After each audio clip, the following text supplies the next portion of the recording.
Sir खरं तर संतोष देशमुख हत्या प्रकरणामध्ये तुम्ही गेल्या 2 अधिवेशनापूर्वी संपूर्ण अधिवेशन गाजवलेलं होतं.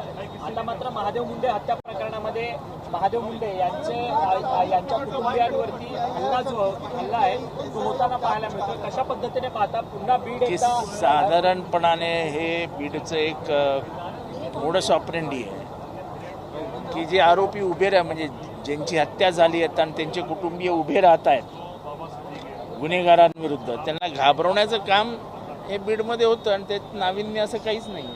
परंतु संतोष देशमुख हत्या प्रकरणात देखील कृष्णा आंधळे जो आहे तो आरोपी आहे, तो अजून फरार आहे आणि तो आरोपी जो आहे कृष्णा आंधळे तो त्याच्या गावी जवळपास तब्बल 3 वेळा येऊन भेटून गेला.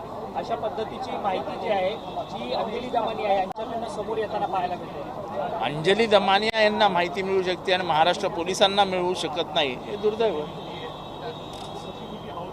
परंतु कशा पद्धतीने बघता, कारण की कृष्णा आंधळे हा संतोष देशमुख हत्या प्रकरणामधला मुख्य आरोपी आहे आणि तो आरोपीच पोलिसांना सापडत नाहीये, खूप सर्च ऑपरेशन करून देखील.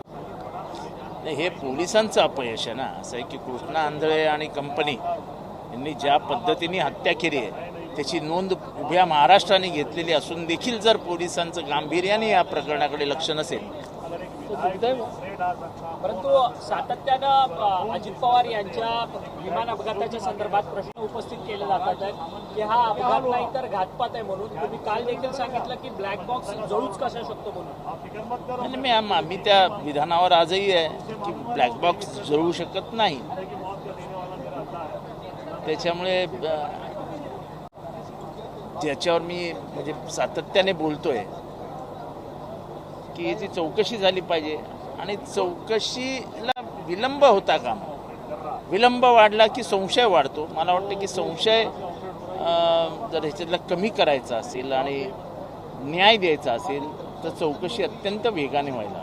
खरं तर अर्थसंकल्पीय अधिवेशन सुरू आहे. या अर्थसंकल्पीय अधिवेशनामध्ये विरोधकांना बोलण्याची संधी मिळत नाहीये, त्यांना बसण्याची संधी मिळत नाहीये. असं आहे की विरोधकांना एकत्र बसण्याची जागाच उभ्या विधिमंडळात कुठे उपलब्ध करून दिलेली नाही. वरती विरोधी पक्षनेता नाही, खालती विरोधी पक्षनेता नाही, विरोधी पक्षनेत्याला कुठे केबिन नाही. आम्हाला जेवायचं झालं तर जेवायला देखील जागा नाही. अशी आम्ही साधारण एक सवय असते की सगळे आमदार एकत्र बसतात, डबा घेऊन येतात, तो डबा मग आपापसात वाटून जेवतात. अशी परिस्थिती गेले 51 वर्ष महाराष्ट्रात होती जेव्हा काँग्रेस पक्ष सत्तेत होता. हे पहिल्यांदा असं झालंय की काँग्रेस पक्ष सत्तेच्या बाहेर आहे आणि जेवायलाही जागा नाही. परंतु कुठेतरी सत्ताधारी परंपरा पाळत नाहीये का? कारण की ज्या त्याच्याबद्दल तर काही बोलायचं नाही. महाराष्ट्र समजदार आहे. या बातमीतनं महाराष्ट्रातल्या लोकांना समजेल परिस्थिती काय. साधी जेवायलाही जागा उपलब्ध नाही, हे दुर्दैव. पुन्हा वैष्णव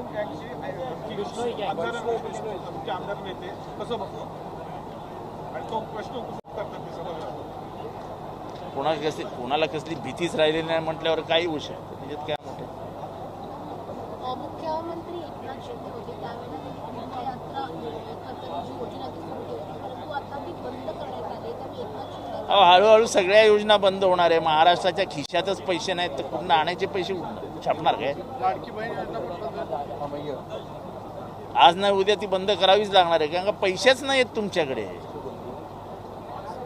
सगळं सोंग आणता येतं, पैशाचं सोंग नाही ना आणता येत. आवडसाहेब, एक शेवटचा प्रश्न. अजित पवार आज हयात नाहीत, परंतु अजित पवारांच्या नावाने लाडकी बहीण योजना, या लाडकी बहीण योजनेला अजित पवारांचं नाव द्यावं अशा पद्धतीची मागणी त्यांच्या आमदारांकडनं केली जाते. या सगळ्या त्या सरकारने विचार करावा. हिंदीमध्ये काय अपेक्षित बाहेर आहे.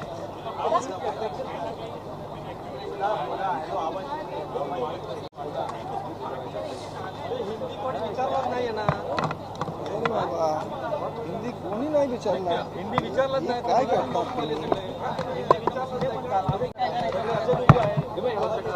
काय लागेल